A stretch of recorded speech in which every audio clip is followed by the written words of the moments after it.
listening to A Scary State, and this week we're talking about Florida. So, Lauren? Yes, Kenzie. Let's get scary. It is daylight savings time. I'm feeling it. We're all feeling it. I hate it so much. And I was thinking about this. People who work overnight, do they get to count that hour? I don't know. Do they not get to count the hour? This is what I wonder. Or when we fall back and you have to repeat an hour, that would suck. Yeah, I guess if you work overnight, you like daylight savings because then you have one less hour of work. Unless you have to then use PTO for that 1 hour. No way. I don't know how it works. If you work an overnight shift, let us know. I just got out of having to do the overnight shift at my first job. If I had started 2 weeks later, I would have been put on the overnight shift. But because of when I started, I didn't have it. Nice. And I laughed at all the people who came after me. I felt bad because I was like, that sucks. Yeah. And I can't remember how they did daylight savings. And I didn't care to remember because it didn't affect me. So I didn't have to learn it. Even though we do care about things that don't affect us, I didn't have to worry about it at the time. Well, right, because it's not like you were being asked about what the policy should be and whether or not it should change. Correct. It was a policy that applied to somebody else. Mhm. If it came up of how it should be done, then I'm sure you would have chosen the option that is most suitable for people, Yes. even though it doesn't concern you. Exactly. So, but, God forbid you care about someone else but yourself. Have you heard that new song that's been going around? You probably have, because I found about it on Instagram, so you probably knew about it before I did. But I've been on TikTok all week. It's the one about the political unrest or oh my God, it's so funny. I'll have to find it. It's like a poppy jam about how the government's awful right now. And it's one of the main parts is because you didn't want a woman in office. Nice. Oh, it's so funny. I saw a video on TikTok of something with the inauguration, like the dinner or something like that. Mm-hmm. And I forget it was a choir, I think from from one of the military branches. Oh, no, maybe. Go on. And one of the songs they sang was the song from Les Mis when all the French people are right before French Revolution. Oh, big that's a fuck good you to song. Napoleon. I was like, that's beautiful. And probably just like that halftime show went oh, absolutely over their heads. That's a good song. Every time during Les Mis, that part makes me tear up. I get chills. Yeah. Love that song. Oh, I love Les Mis. Oh, so good. I was watching, it's Orange is the New Black, and they were talking about, it was something coming in. How many times have you watched that show? This is only my second time through. Oh. It's just a very long show, so I watch it for a while. But there's a part where they're trying to go up against the corporation who's come in and is trying to do whatever, and they want to unionize. And so at the bar, they start singing that song to rile them up. Sorry. You sound like Roy. There's a reason him and I get along so well. Oh, he's such a little cutie patootie. Yeah, I got to hang out with all the doggies yesterday. Oh. Yeah. I got to hang out with a dog and a baby. If I had to pick, I would pick 2 dogs over a dog and a baby. Maybe. Dogs are cute. All right, should we talk about Florida? Please do. Wow, the first time anyone wants to talk about Florida. It's not positive. It's their dark history. The Rosewood Massacre is one of Florida's darkest and most tragic chapters, a brutal example of racial violence in American history. Rosewood was a small, predominantly Black town in Levy? Sure. Levy County, known for its self-sufficiency, with Black-owned businesses, churches, and schools. In January of 1923, the town's peaceful existence was shattered when a white woman in the neighboring town of Sumner falsely claimed she had been assaulted by a Black man. Though there was no evidence to support her accusation, the rumor spread quickly, igniting a wave of racially motivated violence. White mobs from surrounding towns descended on Rosewood, burning homes and businesses to the ground, lynching residents, and hunting down those who fled into the swamps. Over the course of a week, from January 1st to January 7th, Rosewood was completely destroyed. At least 6 Black residents were confirmed killed, and many believe the true death toll was much higher. Survivors were forced to flee, never returning to the place they once called home. For decades, the massacre was covered up, omitted from history books, and silenced by fear and intimidation. It wasn't until the 1980s and 1990s that survivors and descendants began to speak out, demanding that this brutal history be acknowledged. Did you talk about this briefly when you covered a swamp? No. What state was it where we were talking about people who did have to flee into the swamps because of something like Virginia. this? Was it Virginia? Mhm. Wow. The Dismal Swamp. Okay. Mhm. I knew it was some swamp. You were close. Thank you. Yeah. I was on the right coast. Yeah. In 1994, Florida became the first state to provide reparations to survivors of racial violence, passing the Rosewood Compensation Bill, which offered financial compensation to some of the last living survivors and created a scholarship fund for descendants. Today, the site of Rosewood is listed on the National Register of Historic Places, a solemn reminder of the lives lost and the testament to the resilience of those who refused to let their story disappear into the shadows. I think this was, like, one of the first times that, like, a state passed, like, reparation. I think you're I right. can't say that word. It's not a thing that we hear Rep about often, that's for sure. reparations? Am I saying that right? Reparation. Yeah, right? I don't know. You said it fine. Thank you. Now I'm overthinking it. But, yeah, I think they said that this was, like, one of the first states to do it. Which is kind of shocking that it would be Florida of all states. You know, Florida didn't used to be completely trash. I guess in 1994 they were fine. Egmont Key, I think it's Egmont? Egmont Key, a small island at the mouth of Tampa Bay, holds a dark and often overlooked history beneath its sun-soaked beaches and scenic beauty. While today it's known as a wildlife refuge and a quiet getaway, the island's past is far more haunting.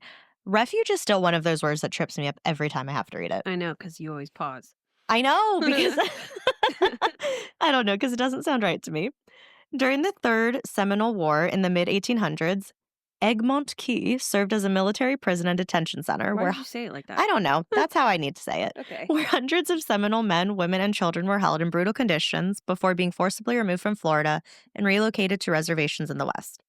Stripped from their homelands, many Seminoles died on the island due to disease, malnutrition, and neglect, leaving Egmont Key as a symbol of the government's relentless efforts to erase Native presence in Florida. But the island's dark history doesn't end there. During the Spanish-American War, Egmont Key housed a quarantine station where sailors and immigrants suspected of carrying contagious diseases were isolated, often under grim and unsanitary conditions. Some never left the island alive. So some just never left the island. Oh, yeah, never mind. Layered with suffering, displacement, and death, Egmont Key stands today not just as a picturesque landscape, but as a silent witness to centuries of cruelty, forced removal, and human suffering. Its sands hold stories of loss and resilience, a reminder that even paradise can have a haunting past. The Florida Everglades, known today for its vast wetlands and incredible biodiversity, also hides a history drenched in violence, lawlessness, and survival at all costs. One particularly dark chapter revolves around the story of Edgar J. Watson, a notorious figure who settled into the 10,000 Islands region at the edge of the Everglades in the late 1800s. Watson had a reputation as a cold-blooded killer, rumored to have murdered his farm workers rather than paying them, disposing of their bodies in the surrounding swamps. Though Watson's crimes were whispered about for years, fear and the remote, lawless nature of the Everglades kept him safe. It wasn't until 1910, after tensions reached a boiling point, that Watson's neighbors, convinced they'd be his next victims, formed a posse and gunned him down outside his own home. Watson's bloody legacy is just one example of how the Everglades, with its isolation and unforgiving landscape, became a sanctuary for outlaws, fugitives, and those hoping their sins would disappear into the sawgrass. But the darkness of the Everglades doesn't stem from outlaws. It also carries the weight of stolen lives and environmental devastation. Throughout the early 20th century, as developers sought to drain the wetlands and carve roads through the wilderness, they clashed with the Seminole and Miccosukee tribes, who have made the Everglades their home after fleeing government prosecution further north. These indigenous communities were forced to watch as their lands were carved up, drained, and sold off, displacing families and threatening their way of life. Entire villages were uprooted and traditional hunting and fishing grounds were lost, leaving the tribes to fight for survival in a rapidly disappearing world. Even today, the scars of environmental exploitation, broken treaties, and cultural erasure remain etched into the fabric of the Everglades, a haunting reminder that the so-called progress of the modern world often comes at a devastating cost. True dat. Hidden deep within the heart of the Everglades lies another mystery, one that blends legend, crime, and the eerie pull of the unknown. Known as the Lost City, this remote settlement existed in the early 20th century, a rugged community built by moonshiners, smugglers, and misfits who sought refuge in the isolated swamps. With prohibition in full swing, the Everglades provided the perfect cover for illegal liquor distilleries, their secrets hidden among the mangroves and waterways. But life in the Lost City was harsh and lawless, where violence was just part of survival and strangers were rarely welcomed. Eventually, as Prohibition ended and Florida's development pushed further into the swamp, the lost city faded into legend, leaving behind little more than fragments of buildings and whispered stories of bootleggers, shootouts, and the ghosts of those who didn't make it out alive. Today, some say the swamp has reclaimed the lost city entirely, but for those who know where to look, hints of its existence still linger, a reminder that even the wildest places can't hide their secrets forever. I think Ooh, that's kind of cool. Al Capone Was there? hid out, hid I think. hid out I there or think. something like that. Yeah, that does sound right. He hid in some swamp, and it would make sense that it would be the Everglades. Yeah. I was just thinking about Hmm. not that I mean, I know the answer to this question, Okay. but like trying to ban all these things, abortion, books, whatever. Did it go well with prohibition? No. Anytime you try to ban something, it's never a good idea. Like People will find ways around it. that's how we got a bunch of like the organized crime came from that. What's that whole thing? If you don't learn history or whatever, you're doomed to repeat it. Yes. We're in the 20s again. Facts. Mm-hmm. Yeah, damn. That sucked for them because they had to go well, the 20s were fine. It was 29 we got to be a little concerned about because that's when the stock market crashed. History seems to be repeating itself. With the way that we're going, yeah. Mm-hmm. It might not be 2029 when it crashes. Oh, it's going to be before then. I keep seeing all these videos of people who voted for him, and they're just like, we did not know that this was going to happen. This is affecting us in a negative way, blah, blah. And I'm like, everyone else did. Everyone knew this was going to happen. Everyone else knew this was going to happen. He said he was going to do it, and look at what he's doing. He's doing what he said he was going to do. You didn't listen. Right. And now that it pertains to you, Now it's an issue. now it's an issue. But it wasn't an issue when it didn't affect you. Right. I'm glad it's affecting people. 100%. Hate to say it, but I straight up said to my dad, I was like, as much as it will suck, I desperately want people to fuck around and find out. Mhm. Even though I know that I will have to suffer that too. But we already knew it was going to happen. And so we already prepared that it was going to happen. And I'm like, I don't want to hear you complain. Nope. I will not have any sympathy or empathy for you. Nope. You didn't for anyone else when you decided to vote for this man. This is what we like to call natural consequence, okay? Have the fucking day you voted for. Mhm. It's like what I say to Joe. Not for this, but like if he's sick and he takes medicine and he's still not feeling better, then I feel so bad for him. Like, you tried to do something, it's not working. I'm so sorry you feel sick. But if he still feels sick and he doesn't take medicine, I'm like, you're not taking medicine. I can't feel bad for you because you're not doing the thing to make yourself feel better. Right. It's like this. You made the bad decision. Mhm. You stuck by it. Can't feel bad for you. Despite the facts and figures Mhm. that told you were wrong, you were like, oh, yeah, he's not going to do it. I'll feel bad for everyone else who didn't vote for him. Correct. But if you voted for him, I can't feel bad for you. Nope. You wanted this. I think it's so funny this conversation happened during Florida. Yeah, well, like I said, Florida didn't used to be all bad. Mom's there now, so Yeah, so it's not all bad. yeah. It's pretty And good. like every state we say, every state is bad, but every state is also not all bad. Some states, though, are definitely worse than others. That is true. And I will true. stand on that because I'm like, you guys got some policies that are really fucked up to a lot of different groups of people, and that makes you shittier than others. But there's always good people in these states. There are good people in the states, Yeah. for sure. Yeah. So, All right, so yeah, Florida. Florida. What's spooky to you, porn, Lauren? Okay, so it is spooky. Oh, good. I was worried. Sitting on the coast of Florida, where the Tolomato and Matanzas River, You're starting off so strong. I know, flow out into the Atlantic, sits America's oldest and most haunted structure, the St. Augustine Lighthouse. Oh. And I said structure, not the oldest and most haunted lighthouse. The oldest and most haunted structure. So it not only outdoes all lighthouses, but it outdoes all structures. Yes. Wow. Thank you. That's what I was trying to say. Yeah. It had once been called the Mona Lisa of haunted sites. Oh, wow. The lighthouse, which sits on the northern edge of Anastasia Island, stands 164 feet tall and is your typical black and white striped base with a blood red crown. It is made of coquina walls, which is a mixture of limestone and broken shells. Thank you. You're welcome.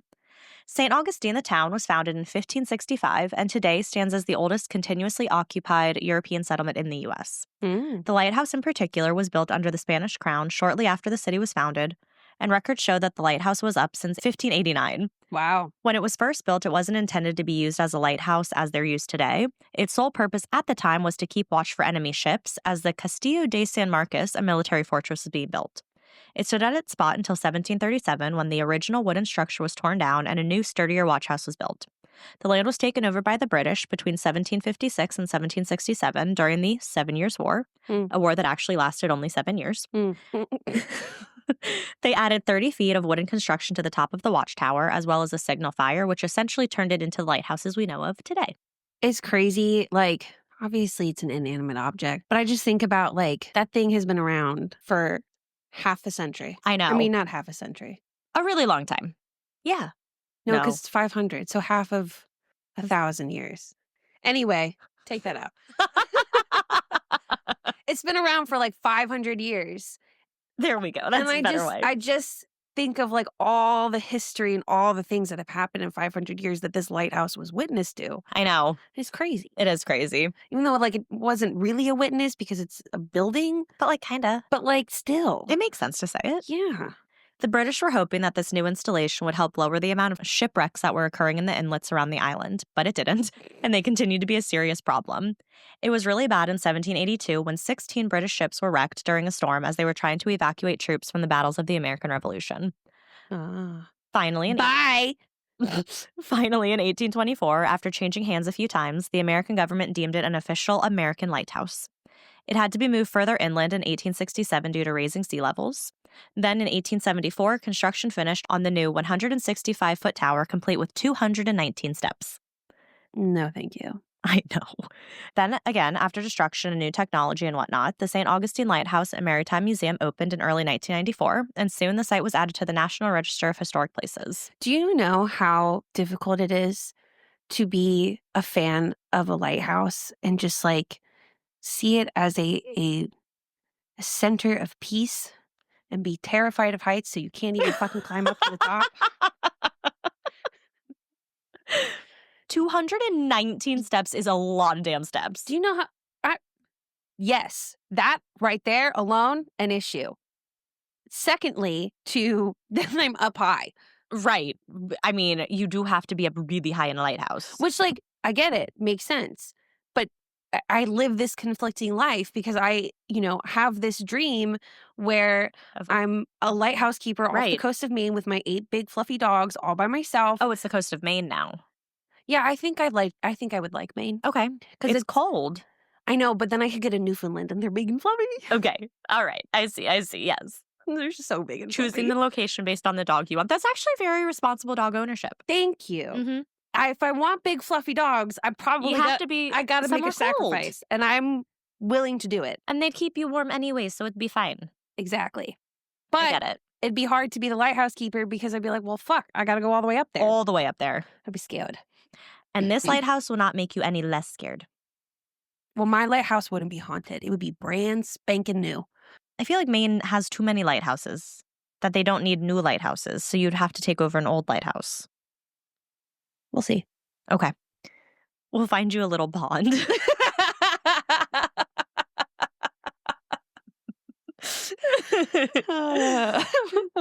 Where's your lighthouse?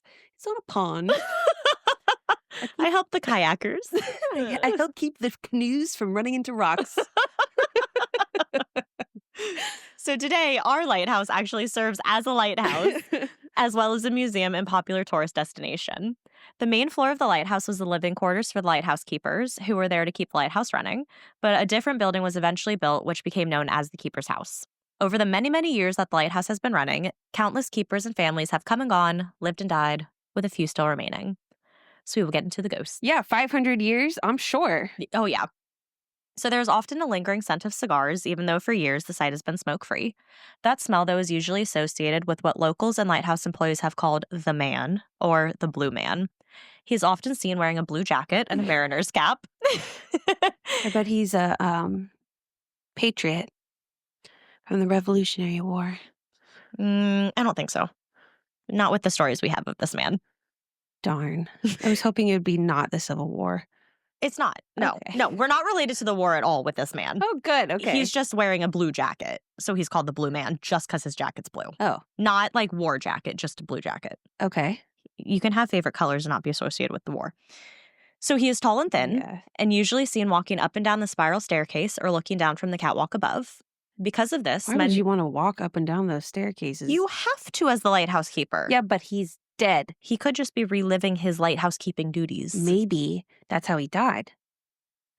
Not with one of the stories we have. Oh. We will get into this man. So because of this, many believe that the man is the ghost of William Russell. Russell was a lighthouse keeper in the 1850s. He was very protective and dutiful and was known to be walking up and down the stairs, keeping an eye on the lighthouse.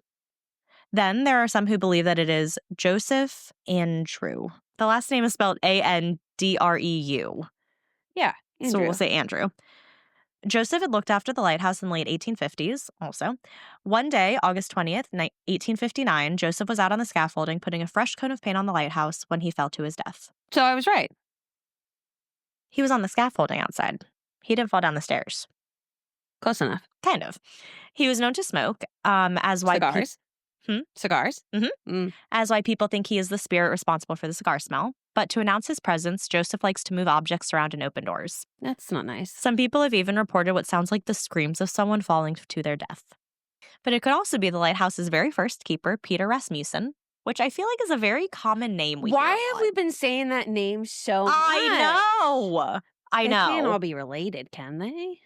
It seems like such a unique name. It does seem like a unique name, yet I feel like I've heard it so many much. times. I know. So Peter enjoyed the finer things in life, so he made sure that the keeper's house was equipped with bathtubs, closets, and lavatories. The finer things in... I know. He also loved his cigars, mainly cherry tobacco. Peter lived here with his wife, who suddenly and unexpectedly died. It is believed he has remained forever looking for her. Oh. Sammy Washburn, specialty programs manager of the St. Augustine Lighthouse, said that the smell of Pete's cherry tobacco is especially strong when someone insults him.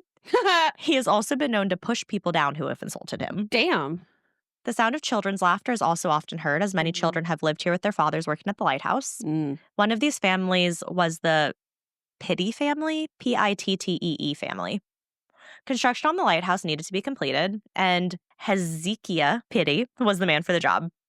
So in 1872, Hezekiah moved from Cape Elizabeth, Maine, to the island with his wife Mary and his children, Mary Adelaide, Eliza, Edward, and Carrie, to see over the construction. Wait. Say those names again. Yeah, I said one wrong. Mary Adelaide. Is one name. Okay. Eliza. Yeah. Edward. Okay. Carrie. I thought Eliza's name was Eliza Edward. Oh, no. And I was like, wait. Eliza, Edward, and Carrie. Got it. By 1873, only the foundation and 42 feet of the 165-foot tower were completed. Because of the construction, there was a rail cart that the construction crew would use to transport supplies from the nearby pier to the lighthouse. This quickly incorporated itself into the games that the three daughters and their friends would play. One in particular was the girls' favorite game. They would pretend that they were Spanish pirates who were moving their treasure to a secret location using the cart. They would also use it as a roller coaster, riding to the water and bringing it back to the beginning of the track to go again. Hell yeah. There was one wooden board at the end of the trail to stop the cart from tipping into the water below, as well as a handbrake. On July 10th, 1873, the three Pittee daughters, Mary, who was 15, Eliza, 13, and Carrie, 4, were playing with one of their friends, a girl who was 10. The 10-year-old's father worked at the site as well. God, can you imagine the difference now, a 15-year-old being friends with a 10-year-old? Yeah. When you don't have any other friends because No, your I dad's know. a lighthouse worker. For back then, it doesn't seem weird, but thinking it now? Yeah. They were playing in the cart as they usually did, pushing it to the start of the track and riding it down to the water, using the brake and that piece of wood to stop them before they got to the water. They would push it back up and go again and again and again. But on this day, the piece of wood that usually stopped the cart at the end of the track was not there, and the handbrake failed. As they were playing this game, the rail cart came off its track and wasn't stopped by any board or brake, causing the car to roll off the cliff's edge, sending the girls into the water below. The cart flipped over, trapping the girls underneath the cart under the water. Mr. Dan Sessions, a young worker, witnessed the event and raced to the water. He was able to lift the cart from atop the girls, but by then it was already too late. 3 of the 4 girls had drowned. The youngest, Carrie, was the only survivor. In the following days, the town was shut down for the funeral of the girls. Following the funeral, the Pitty family finally returned to Maine, where they laid their 2 daughters to rest. The final resting place of the other girl is still unknown. And I say other girl because her name is just never known. Mhm. The children never left the island and can still be heard playing at night. Mm. Giggles have been reported by lighthouse employees. Nope. Those employees have also found dirty, child-sized footprints on the floors the next morning. No. One staffer had an experience with Giggles. Ew. The lone staff member was closing up for the night when he heard Giggles at the top of the tower. He was worried that he accidentally left someone at the top, so he returned up there to find it empty. As he began to head back down, he heard the same Giggles, but this time from No. below him. When he finally got to the bottom of the stairs, no one was there. One specific story occurred in the 1950s to James Pippin, who worked as the lighthouse keeper from 1953 to 1955. He was actually the last keeper to live at the light station. One day, Pippin reported hearing footsteps Where do up they live now? the new keeper's house. Oh, no, wait. I'll get to it. Hold on. Okay. So one day, he reported hearing footsteps upstairs, so he went upstairs to investigate. When he reached the top floor, no one was there. Eventually, he moved to the much smaller coastal lookout building rather than staying in the keeper's house in the lighthouse like all of the other keepers had done. So the keepers stayed in the lighthouse. He stayed at this other lookout building because he didn't want to stay in the big building. Mm. He said that the big house was haunted and he would not stay another night there. Fair. Then in 1955, the lighthouse became fully automated, so instead of needing a lighthouse keeper, a lamplighter was needed instead. This person had all the duties of a light keeper, but they didn't live on site. So as a result of this, the keeper's house was rented out for a bit. In the 1960s, a local man who crafted leather goods rented the property. He had a story that one night he woke up to see a little girl standing by his bed. Absolutely the fuck not. When he blinked his eyes, thinking his eyes had been playing a trick on him, she disappeared. Mm. Then in 1970, the keeper's house burned down under mysterious circumstances. Mm. St. Johns County purchased the shell of the building, intending to demolish it, but 16 women in the all-volunteer Junior Service League at St. Augustine were able to raise $1.2 million over the next 15 years to restore and renovate it. What? I was about to be like, wow, $1 million. And then you said over 15 years. I was like, damn, that's a long time. But even in 15 years, I won't make $1 million, so... You'll be closer than I will. Yeah, but I'll still be very far. During the renovations, many unexplained incidents occurred in the house, with the basement being the most active. Today, a spooky presence can still be felt in the basement. Why are you going in basements? I don't know, you have in to. a 500-year-old lighthouse. The girls are the most active spirits in the lighthouse. Psychics often tell the staff about the girls contacting them. One recently said that the young girl who died in the cart accident was named Ellie or Eleanor, so that might be the other one. And the people who work at the lighthouse, they do their due diligence. They're actually looking into all of their research to find out if that was the fourth girl's name. Mm. The lighthouse hosts many, many tours. One woman was on a tour standing on the first step of the metal lighthouse staircase. When she went to step to climb the tower, she found her shoelaces tied to the staircase. This isn't too uncommon of a thing. Specialty Programs Manager Abby Smith said that the girls have untied her shoelaces quite often. So often, in fact, that she now wears slip-on shoes. She said that the girls are just very playful and like to mess around. They also like to hang out with moms, nurses, caregivers, people their own age, and teachers. Nope. Not I, Samurai. They also apparently love to play hide and seek. By themselves. A group of women were down in the basement of the keeper's house. One of the women had rented an EMF meter. She was holding it when she asked the girl spirits if they wanted to play hide and seek. The meter immediately spiked. The women started wandering the basement looking for the girls. The meter spiked under the spiral staircase that led up to the main floor. The women exclaimed, excited that they found them. The meter spiked again. She then asked if they wanted to play another round, and again, the meter spiked. This time they found the meter spike near the children's play table, but around this time another group came downstairs and the energy dissipated. Several years ago, a guest was exploring the Maritime Hammock Trail. It's just like a trail kind of around the island-ish. Yeah. When she came upon a young girl wearing a Victorian outfit sitting on a bench reading a book. She started to talk to the girl when another group came up from the opposite direction. The woman glanced at the group, but when she looked back down at the girl, she was gone. And the bench was empty. Another Predictable. time... I know. Another time, a woman was on a ghost tour. Another woman was on the tour with her daughter. The first woman walked up to the other woman to compliment her on her daughter's behavior while on the tour, because the daughter was very well behaved. When she did, the other woman said that she didn't have a daughter. There had actually been no children on the tour at all. Ew. So just a young girl was walking around with this other woman. That's creepy. Some people have also spotted Eliza moving around the grounds wearing the same blue dress she had been wearing when she died. They would love you because you're a teacher. They'd feel safe and comfortable walking next to you. I'm sure they would. Most kids do. Howsomever. You don't want to be a ghost kid? Not particularly, no. 3 ghost kids. Doesn't make it any better. In 1859, Maria Mestre de los Dolores Mhm. became not only the first woman to serve in the U.S. Coast Guard, but also the first Hispanic American woman to command a federal shore installation, the St. Augustine Lighthouse. When her husband, Joseph. And it's what is it? Women's Appreciation Day or something like that? International Women's Day. Yes, thank you. That day. It's also Women's History Month. Yeah. Yeah, because it's March. I did You're know a that. terrible woman. I did know that because my birthday falls right in the month. Stop it, Jake. I had an allergic reaction. For anyone listening who needs to know if they hear scratching, I had an allergic reaction to the marker that was used on my tattoo. And then I got medicine to take care of it, which I also then had an allergic reaction to. So now I'm on a different medicine to take care of the allergic reaction to the allergic reaction. I was telling my mom, because like she went with me to one of my doctor's appointments, and she's like, "What is so wrong with your body that you have these many allergic reactions?" I said, "I don't know, and I don't like it either." Okay, so our girl, Uh-huh. her husband was Joseph Andrew, the one who painted the lighthouse when he died. So when he died, she took over the role. Oh. It is believed that one day shortly after his death, she was standing looking over the water when she said out loud, "What do I do now?" And this part is so funny. A voice whispered behind her, "Tend the light." So you're asking out loud, you're distraught. Your husband has died. You are now in charge. You're asking, "What do I do now?" That's such a husband In answer. general. And the husband goes, "Tend the light." In life, she was unable to keep herself away from the catwalk, where she would look down to where her husband's body had once laid. Now that is where she is seen leaning over the catwalk. Ew. During storms, a woman dressed in white is seen on top of the tower in the company of a small girl. The police have been Always a called. lady in white.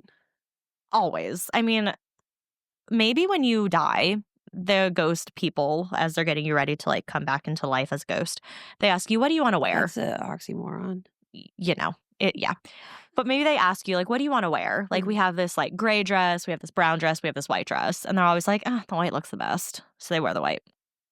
So the police have been called many times for reports of someone being trapped on the top of the lighthouse. But when they arrive, obviously no one is there and no one is trapped.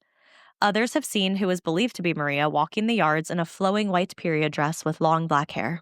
How do you solve a problem like Maria? What is that from? Sound of Music. Ah, yes. She will speak to guests about the history of the grounds and building. Sometimes the spirit of the original owner, Dr. Allen Ballard, is seen. In 1865, he was compelled to sell the lighthouse to the government as it was believed that the land beneath it was receding. The government offered a price for the lighthouse, which was far below what the lighthouse was worth, so Dr. Ballard refused. The government then resorted to threats, saying they would just seize the lighthouse through eminent domain, leaving him with nothing. Shocking. This made Dr. Ballard furious, so he vowed to never abandon the lighthouse. And Dr. Ballard kept that vow. His spirit is spotted late at night, walking the ground, walking the property, and still guarding his lighthouse. The keeper's house is also often visited by the first keepers who lived there, Major William Harnes and his wife Kate.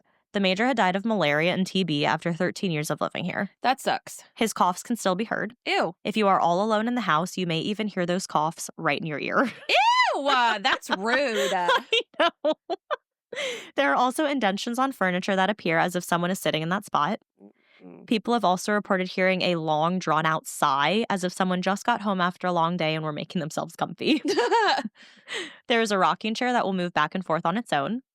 One tour guide was giving a tour, and the rocking chair started to violently rock. The tour guide told the chair to stop, and it stopped in its tracks. The tour guide immediately gathered her group and quickly rushed out of the room.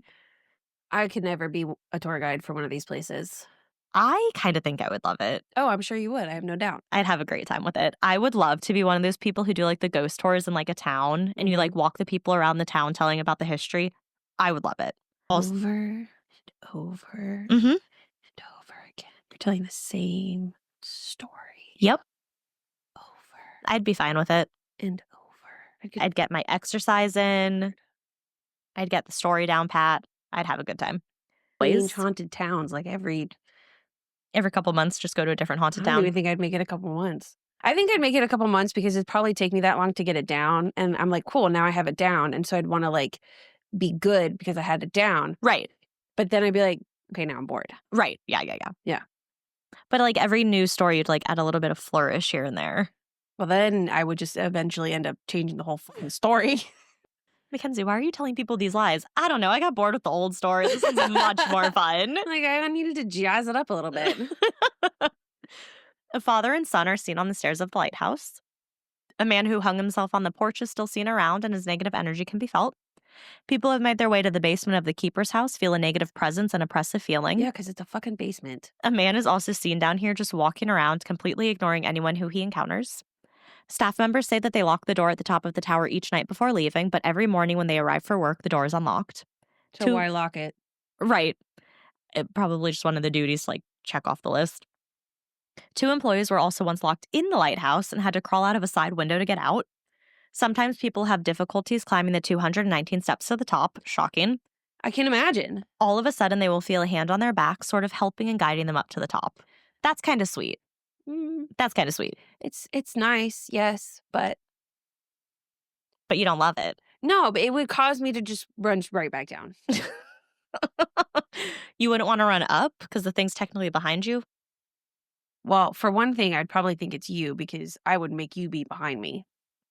And then I would tell you it was me. And then when we got down and out of the house, I'd be like, by the way, that wasn't me. That's smart. Thank you. Thank you. And that's how I would have to do it. Yeah, you gotta let me live in Delulu. Uh-huh. Oh, I know. They also report that chairs have been moved or have even been overturned, and various items in the gift shop will be moved or go missing only to reappear later. Maybe least like they heart don't rate monitors. Let it go. No. Music boxes have turned on their own. I don't like that. No, Moaning has been heard in the stairwell, as well as the sound of a bucket being picked up and placed on the floor. So random. that's such a specific sound. I know. How do you know Swings. it's a bucket? Who knows? Yeah. Swings at the nearby playground will sway on their own even when there is no wind. And many people encounter cold spots and orbs are also seen in almost any picture that is taken of or near the lighthouse. The ghost hunters even visited and got a clear EVP that said, "Help me." Oh no. So I was looking at Reddit, obviously, and I found a comment that I needed to include. Okay. Okay, quote. I have no ghost stories, but in 2006, a man in a tiger suit broke into the lighthouse, ascended to the top, and then climbed onto the roof where he stayed for 3 hours. He said it was to protest internet porn. Okay. I just thought it was so funny that this man goes onto Reddit about the St. Augustine Lighthouse, where people are talking about all of their ghost stories, and he's like, I don't have a ghost story, but there was this really crazy man who came in What an odd form. of protest as a For the- tiger. And if you're going to protest something, you want to make it so that people understand what you're protesting. Right. If I saw a man in a tiger suit up on top of a lighthouse, I'd be like, Is it like symbolism, like the lighthouse is a penis and being in a tiger suit, he's a cat, like a pussy? oh, ooh, Mackenzie, you might be onto I something. think I might also be giving this man too much credit. Or he just looked in his closet, he said, tiger suit. That's it. Top of a lighthouse? Yes. My point will definitely get across. Everyone's going to know exactly what I mean. Yep. Today, the museum is visited by 190,000 visitors each year, with 54,000 of them being students. So, Why are you looking at me?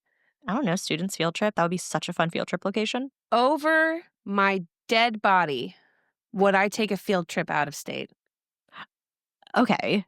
Say you lived in Florida. You were a teacher in Florida. This one time when education gets better and you go down to Florida to teach. And they're like, Mackenzie, we're going on a field trip. No, because I wouldn't be a classroom teacher anymore, so I wouldn't have to go.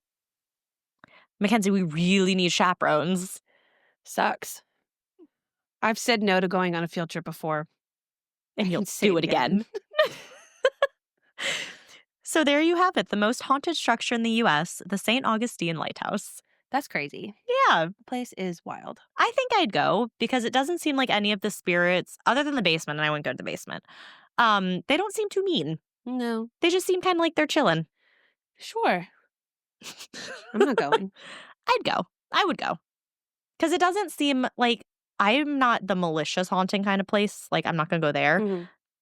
But this place, they seem nice. They seem fine. The girls just want friends. Mm. They I want a don't- teacher. I don't want to be their friend. But they want a teacher. They get really, they get along with the teachers, the nurses, the caregivers. That's great. You want to be a mom. Go, go, go.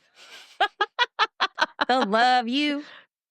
They probably would because I'd be all about talking to them. Yeah. But the 219 steps. After we moved out of our place that had the 55 steps, I don't like steps. But see, no, I definitely don't like steps. Howsoever, knowing that I'm only doing this once, I could, yeah. I probably would be all right. Yeah, like the last time I had to climb up my 55 steps, I was like triumphant.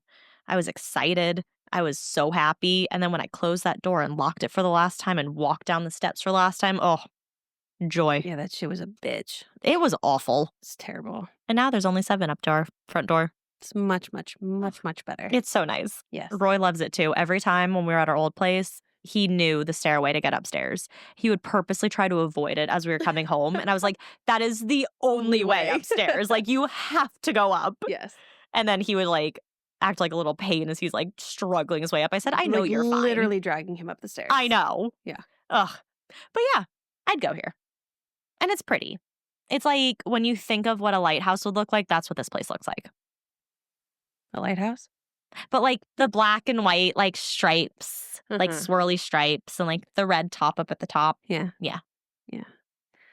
I'm pretty sure most lighthouses are probably haunted in some capacity Absolutely. because they've been around for a long time. Absolutely. So So when you eventually why I have your want a own new lighthouse, one. it's not going to be new unless it's on a pond. honestly, at this rate, I think that would be great.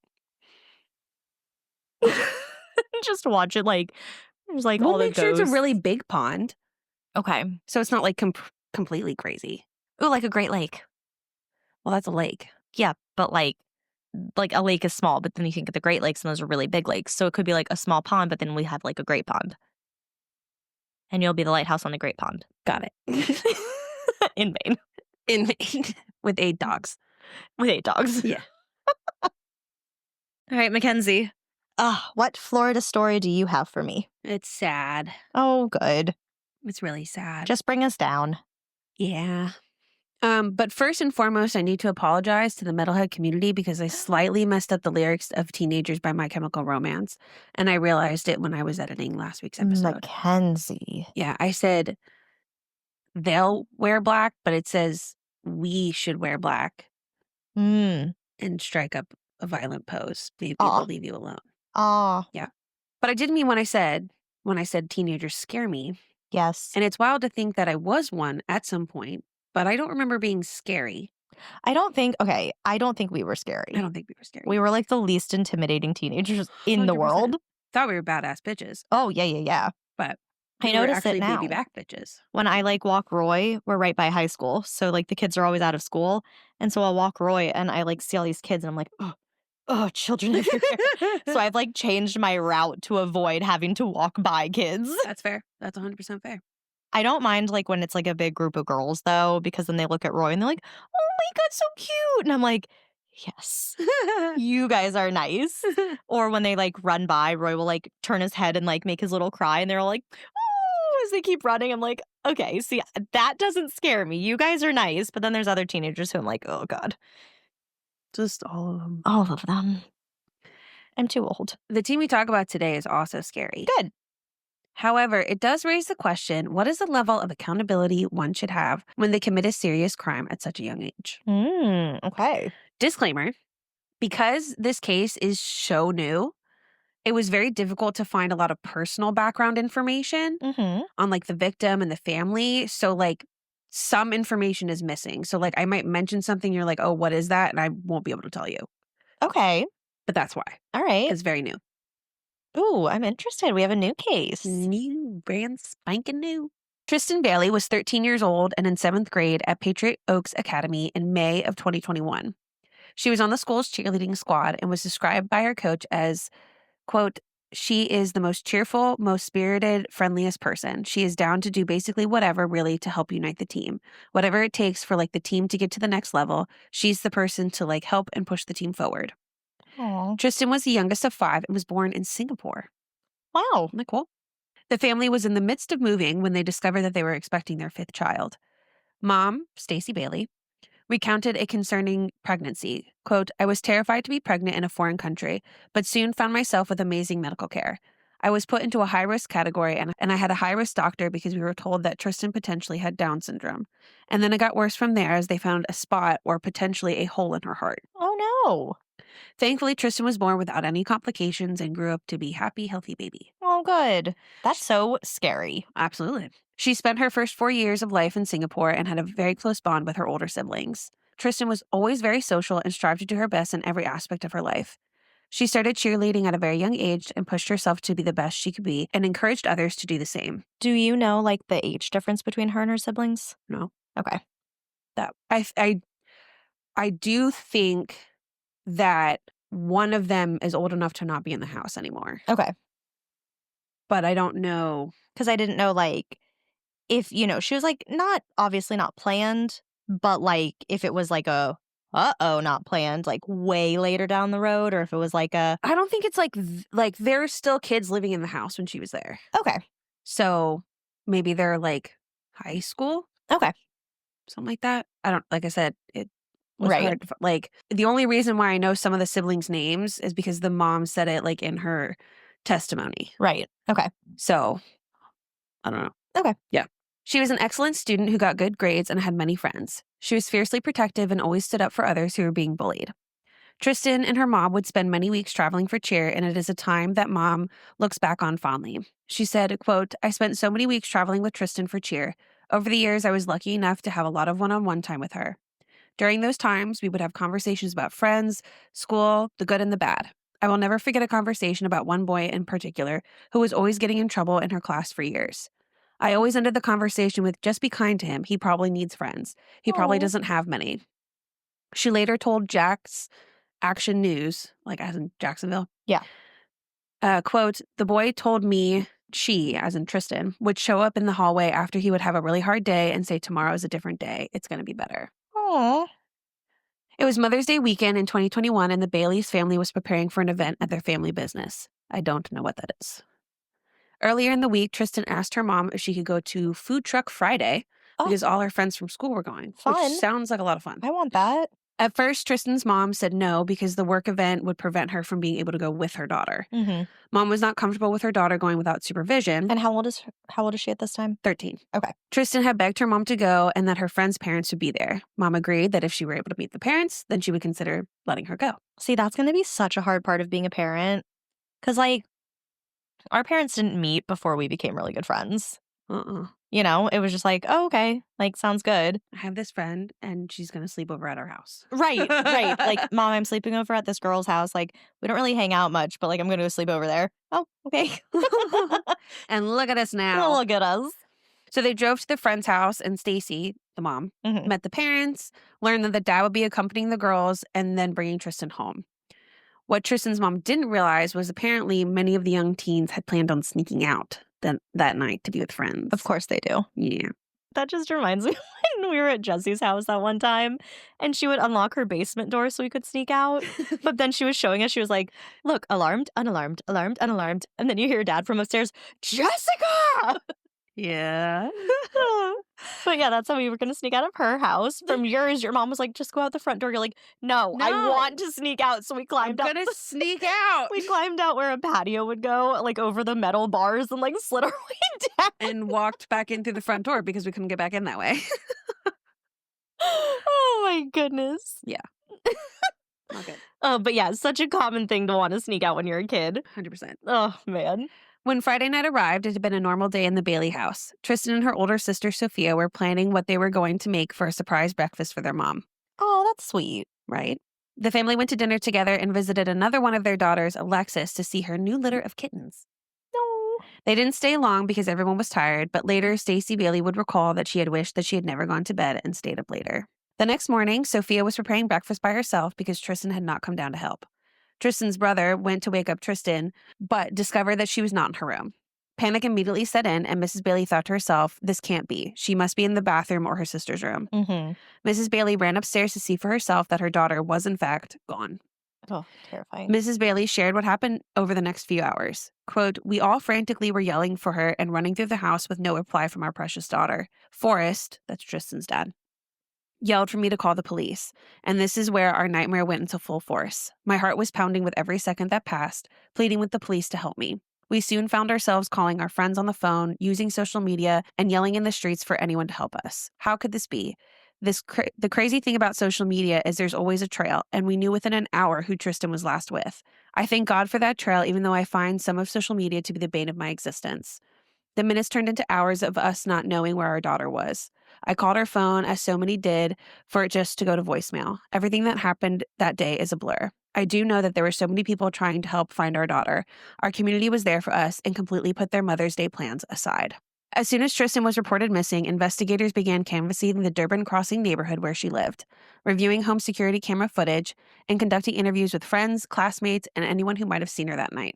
The break in the case came when the surveillance footage from a neighborhood security camera showed Tristyn walking through the neighborhood after midnight, accompanied by Aiden Fucci, a 14-year-old classmate from Patriot Oaks Academy, a local K-8 school they both attended. In the footage, they were seen walking together near a pond around 1:45 a.m. Aiden was later seen walking alone, without Tristyn, around 3:30 a.m., carrying his white Nike sneakers in his hands. Okay, so 3:30 is when he's seen the second time. When were they seen the first time? 1:45. 1:45. Okay. He had, tried to tell police that she had, gone off.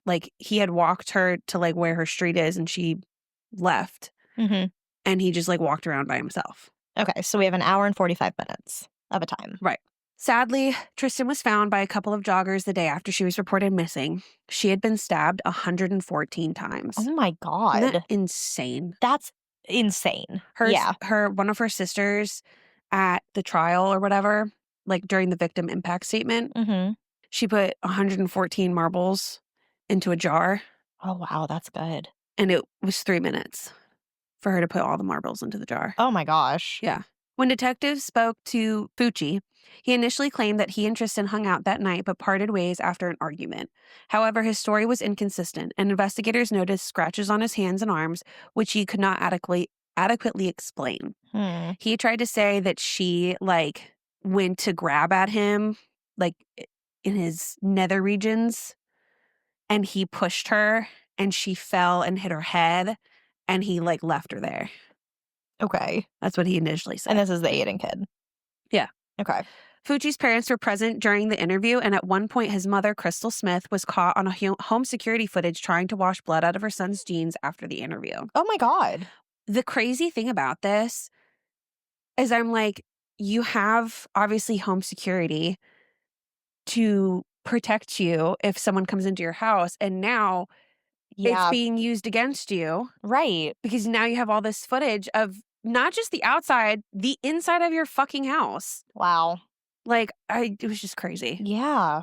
This act of tampering would later lead to her arrest and conviction for evidence tampering. Oh my gosh. I'll get to later. Okay. A search of Fucci's home turned up bloodstained clothing in his bedroom and a hunting knife believed to be the murder weapon. The knife's tip was missing, and the broken tip was found embedded in Tristyn's skull, directly linking the weapon to the crime. Yeah. He had a whole bunch of stuff written in a journal. About what he did or about what he was planning on doing? Just dark shit. Yeah.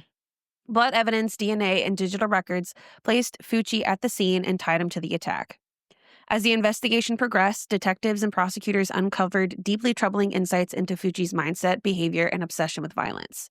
Friends and classmates came forward to report that Fucci frequently talked about killing people, often in graphic detail, which I'll get to a little bit later. Okay. He was particularly fascinated with stabbing and had expressed a desire to feel what it was like to watch someone die by his own hands. Okay.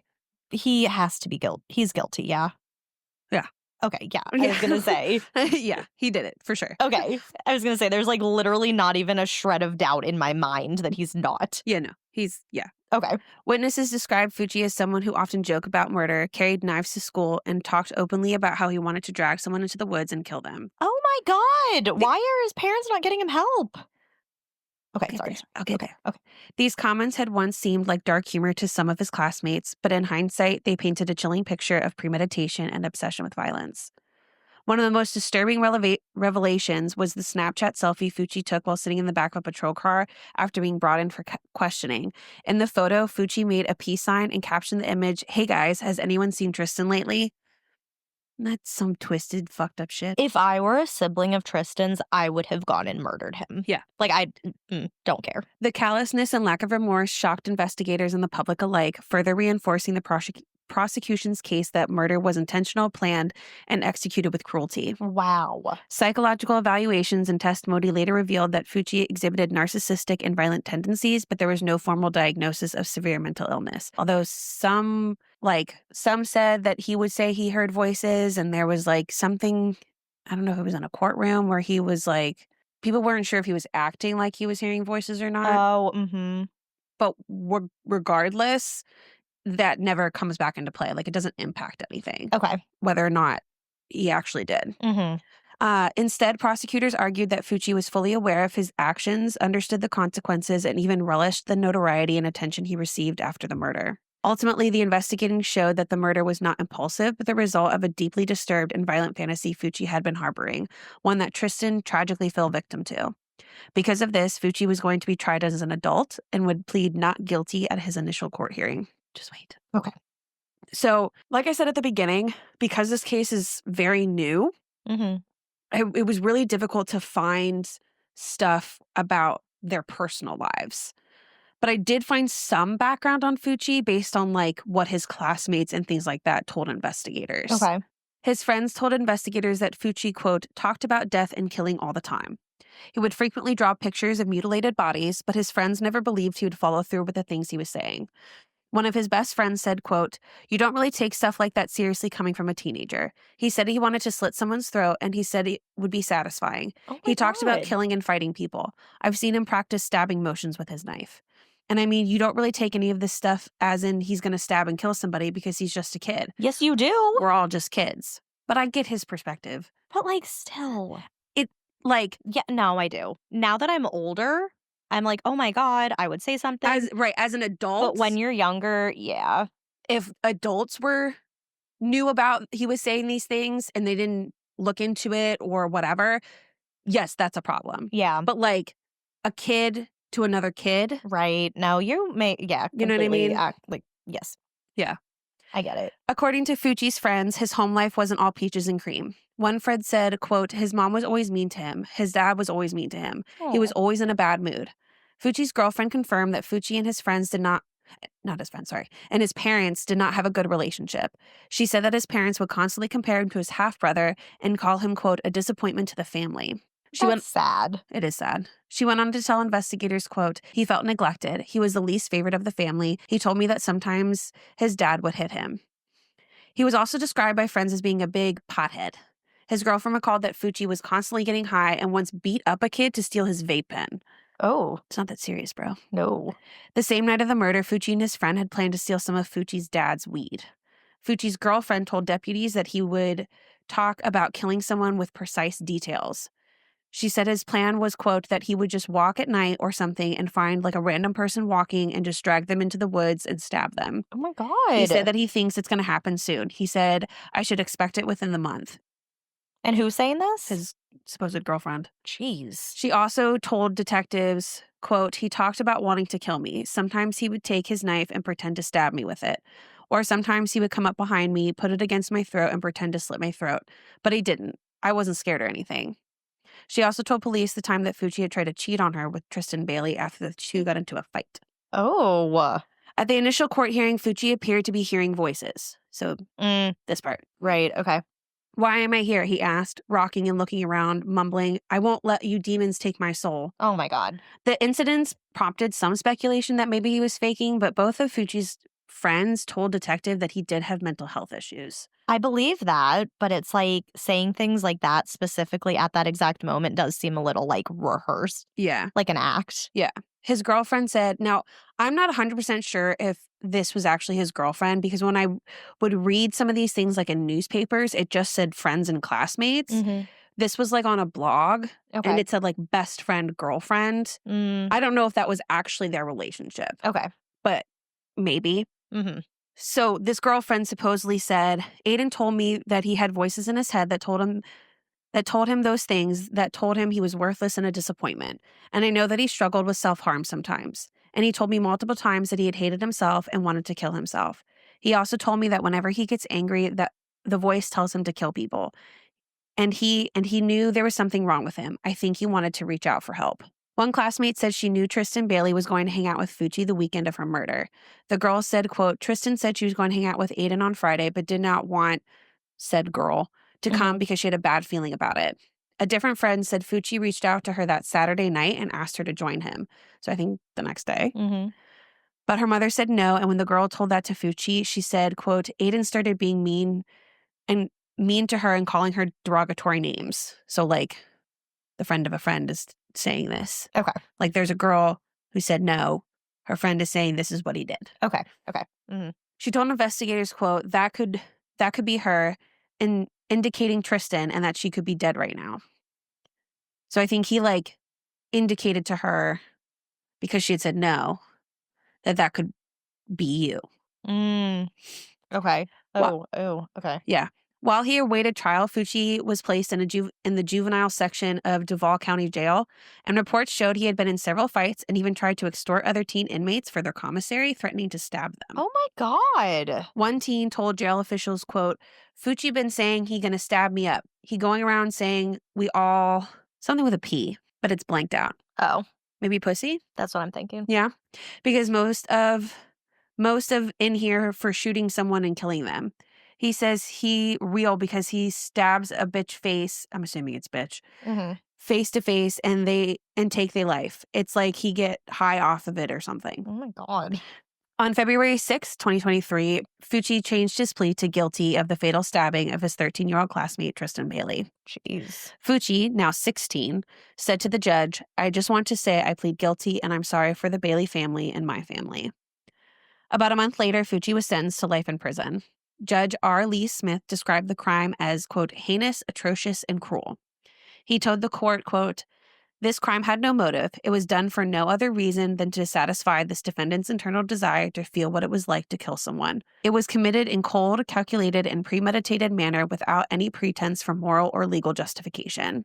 Because Fucci was/is a minor, he was/is not eligible for the death penalty. Mm. So Florida still has the death penalty? Uh-huh. Oh. Under Florida law, after 25 years, his sentence can be reviewed, but 40 years would still be the minimum Wow. because he's a minor. That's Mhm. why. Okay.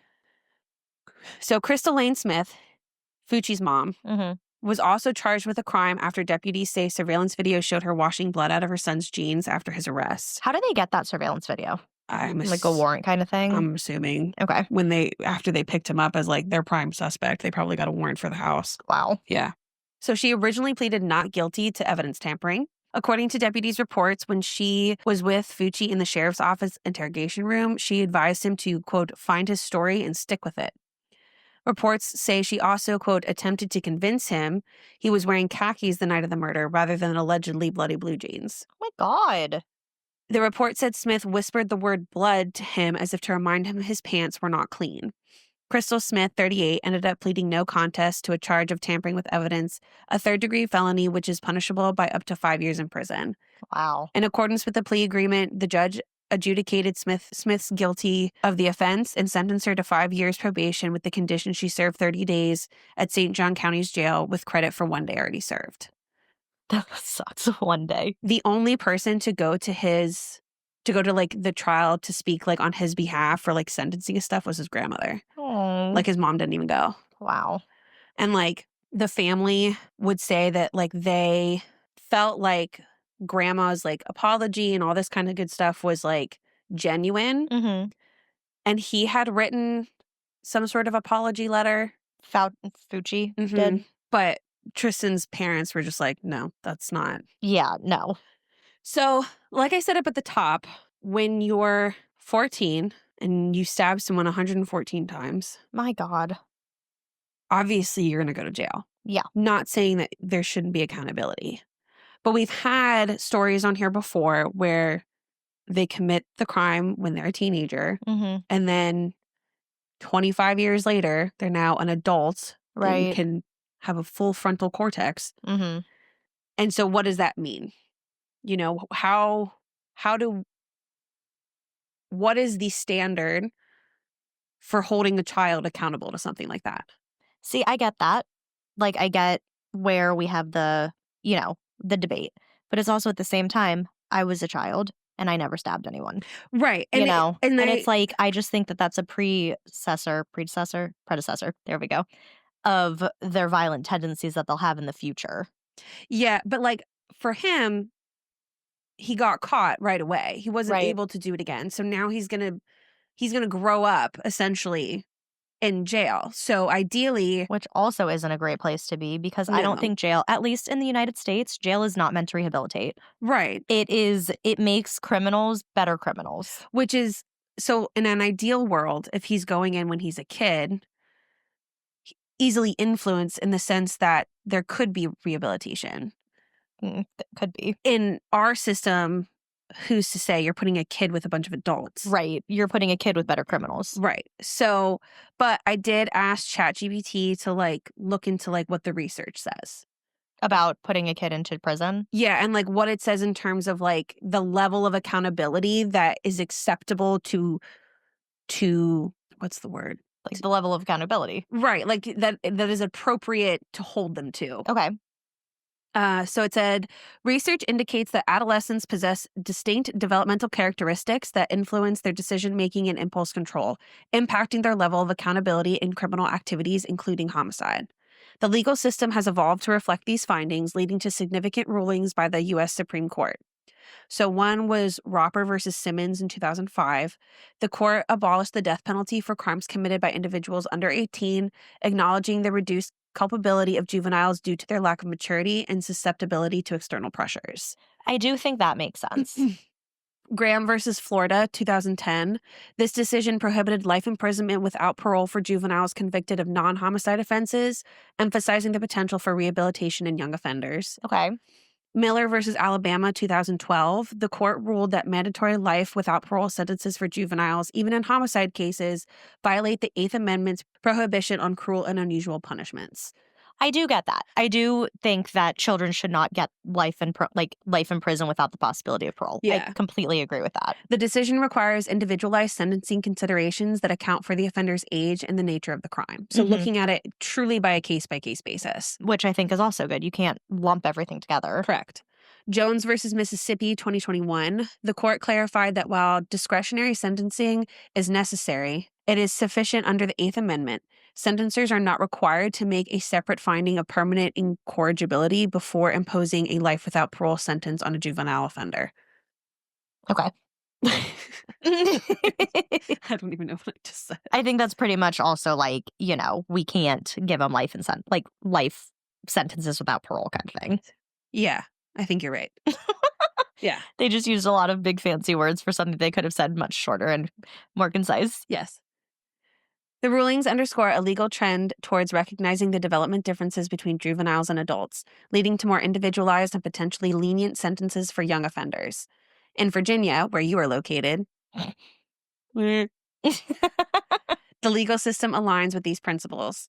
The state abolished the death penalty for juveniles following Roper v. Simmons and has adjusted its sentencing practices to comply with subsequent Supreme Court decisions regarding juvenile offenders. This reflects a broader understanding of adolescent development and a commitment to rehabilitation over punitive measures for youth. In summary, both research and legal precedents acknowledge that while juveniles who commit serious crimes like homicide are held accountable, their age and developmental status are critical factors in determining the extent of their culpability and the nature of their sentencing. So yeah. So I think it's important to hold them accountable, but I think it's also important to remember that they're a child. Yeah. And one shouldn't supersede the other. Right. Both need to be taken into account. No, I agree with that. I do agree with that. But I definitely think they should be held accountable. 100%. I'm not sure how I feel about a 14-year-old being tried as an adult. I don't know, because it's like, yes, 14-year-olds are young, but it's like also at the same time, like I think this is a thing where it needs to be a case by case because he seemed to know what he was doing. Yeah. And he seemed to understand what death was. I think that's the only reason why they could try him as an adult was because they were able to prove premeditation. Right. Which I think is what first degree murder is like premeditation. Yep. And so obviously someone had to approve him being tried as an adult. And so I get it. He was also kept in the juvenile area. Which I think is good too. Until sentencing. So now does he go to because he was tried as an adult, does that mean he Yeah, I don't know. I would hope I not. would hope not, I hope he would stay in the juvenile until center he turns a certain until age he and then turns he 18. Yeah, I think that's gotta be how it I works. would hope so. But But but again, yeah, that's what makes sense. So there why was would that be another it? story I did where a kid went in, I think he killed a woman and her kids. Mhm. Brutal. Mhm. Tried as an adult. Now here he is, 30 years old, Mhm. and I think although it's probably different now because of the new rulings, like, I think he was sentenced to life without parole, and if the Supreme Court is saying you can't do that anymore, his might be Different now. different now, but he, was trying to plead why he should get parole and talked about remorse. Like, he recognized what he did. He Mhm. owned up to what he did. He was making no excuses for it. Mhm. The thing that we always look for when people do stuff like this, the true accountability, remorse, Right. all that kind of good stuff. Because now he's an adult and he isn't as impulsive as teenagers are Right. and things like that. And so while he should, like I said, still be held accountable, where is that line Yeah. between their kid? We, even as a teacher, I say all the time, I cut kids a lot more slack because I'm teaching them to know better. Yeah. An adult, you should know better. Mhm. And so for you to act whatever way is ridiculous. And I get it, but it's like also at the same time when you think about the victim, it's like just because you feel Right. remorse and you're older now doesn't make them alive again. Right. You Like, and know? that's the flip side of things. Yeah.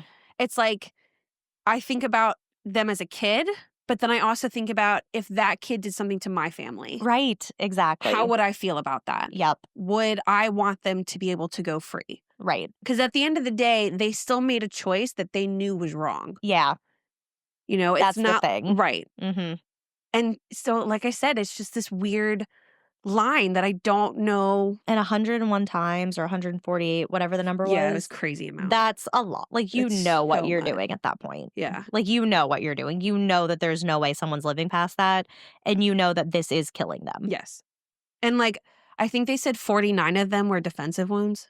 Oh, Yeah. yeah. So it's always just interesting to me where it falls. And so he has been sentenced? Or he Yeah. is? Okay. He's been given the max that a juvenile can Right. get. Okay, okay, okay. And so he's technically got life in prison, Mhm. but under Florida law, because he's a juvenile, after 25 years, Okay. it gets like relooked at. Okay. Oof. So, but then it also says something about like 40 years minimum. Right, you mentioned that. So I'm wondering if like even if it gets relooked at, that like Maybe it's one of those things where they have to look at it at a certain point, but yeah, they're like, "You still have, like, 14 or 15 years that you can still do, so we're just gonna put those on." yeah. I don't know. We'll see. I guess in 25 years. Ugh. Yeah. Well, that's not great. Uh-uh. I mean, nice telling of it, but ew. Yeah. It's always insane when a person can do it, like an Mhm. adult, but a kid, It's so scary. like When kids are evil, it's so scary. yeah. And it was difficult because I was trying to find out, like, did he have a bad home life? And some reports, like prosecutors and things like that, were like, no, his home life was fine. Yeah, which also is so creepy. But then it's like you also have those things from his classmates that were like, no, he didn't get along with his parents. Mhm. But I But then mean, I'm what also teenage like, kid doesn't, every teenage kid is gonna have a period where they don't get along with right. their But I'm like, parents. if your parents really like looked at you as a disappointment and things like that, why would your mom try to wash the blood out? Right. I don't know. It was difficult because everything about this was mainly focused on like the trial. I mean, everything happened so fast. Right, yeah. Yeah, They figured it out within like 48 hours because essentially. he's a child, yeah. Right. And so that's mainly what it focused on, and like, interviews and things like that. And so it was in the like impact statements and things along those lines. I don't know. There's not a lot. I feel like this is going to be one of those things that I'm sure later down the road becomes We'll a hear more. documentary of some Oh, kind, yeah, absolutely. and we'll get to know more of their background. So yeah, Oh, Florida. Florida. Because when you were bringing up the kid thing, I also covered in Florida Tyler Hadley. That was the first case we covered in Florida. And he was a kid who he killed his parents. But it was the same thing, a juvenile committing a crime. Yeah. Can't remember if he was charged as an adult, but I think he was. Yeah. So it's just like the weird similarities between children in Florida. Well, if they had a better education system and didn't ban books and ban discussion of important topics, then maybe they wouldn't have so many homicidal teenagers. Maybe. Things we will never be able to test. No, not at all. Oh, well, Florida. Florida. Thanks for listening. Do you know what that's from? No. I didn't think so. You just kept singing it. And I was like, this means It's something. a Taylor and Swift song. That's why I was like, I know it means something and I'm just not getting She it. sings it with Florence and the Machine. Oh. And the song's called Florida. I picked up on that once you said that, yeah. And that's like one of the parts. Oh. Florida. Yeah. I don't listen to Taylor Swift very often. Neither do I, but when you have a best friend that listens to it all the time, you're constantly hearing Florida. And so do our listeners right now in this episode. Hopefully a Swiftie can appreciate it. I hope so. I really do hope there's someone out there who's like, she gets me. She knows. Oh, man. Well, that's all she wrote. So stay scary. Stay safe.